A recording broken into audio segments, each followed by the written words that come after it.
Alright guys, I've been holding on to this story for about 3 months now, and I feel like it's time for me to actually get it off my chest, since I've had an uptick in nightmares about it. Be me.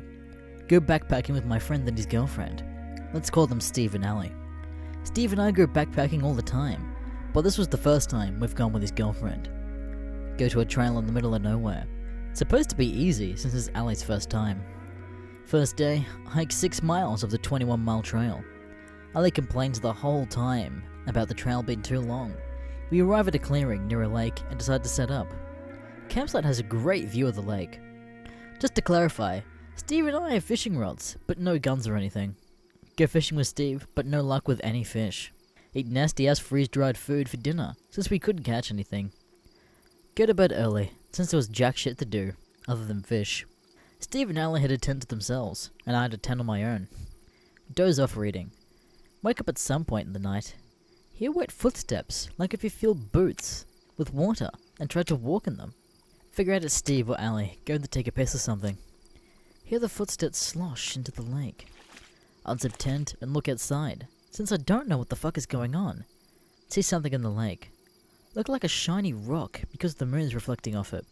Disregard the footsteps, and figure all I saw was just a rock, and fall asleep. Next morning, Ali and Steve wake up. We set up the stoves and make some shitty breakfast out of freeze-dried eggs. Disgusting shit.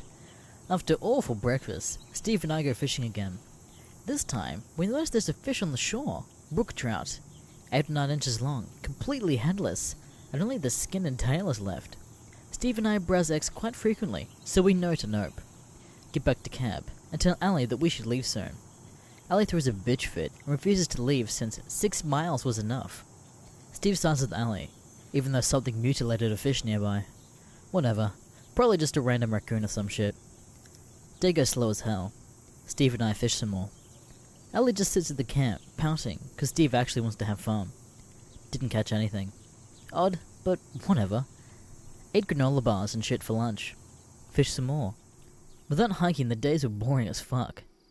Dinner comes around. Eat some rice and beans for dinner. Go to bed early again. Can't seem to fall asleep, so start sharpening my knife. Once it gets entirely dark, hear footsteps sloshing again. Yell at Steve and Ali just to take a piss before bed. Sloshing stops. Steps head towards camp. Strange, but okay. Something brushes into my tent. Oh god, oh fuck. Yell for whatever it is to fuck off, just in case Steve or Ali are stumbling around or playing a prank. Whatever it is brushes into the tent again. Then the steps head towards Steve and Ali's tent. Snatch my Neve and open it. Turn on my headlamp and partially open tent. See it.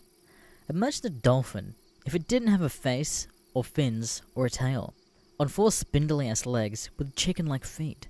Turns towards me and opens its mouth. Just a slit in its face that unhinged and showed some fish-like teeth. Holy fuck! Zip tent back up and bury myself in a sleeping bag. Lie there with knife in hand. Thing walks directly into the tent. It's gonna tear right through the tent. Whip out knife. Stab the thing straight through the tent. Makes a screech, but like if it was too high-pitched to hear. Almost like a whisper scream, but way too loud to be a whisper. Runs off towards the lake. Loads of splashing this time. Stay up all night with a knife in hand. Next morning, Steve and Ali wake up. Ask them if they saw it. Don't know what I'm talking about. Think I'm trying to prank them. Show them the slit in my tent, and with the reddish blood splattered around it. Steve freaks out once he sees the blood. Check the lake. At least a dozen gored fish on the shore. Steve and I pack up and basically drag Ali out since she was still being annoying. Go home. Have nightmares about it to this day. Sometimes when it's really quiet, I can hear the screech. So that's what happened to me. It happened in Colorado, in case anyone has information about whatever I saw. I really want to get to the bottom of this.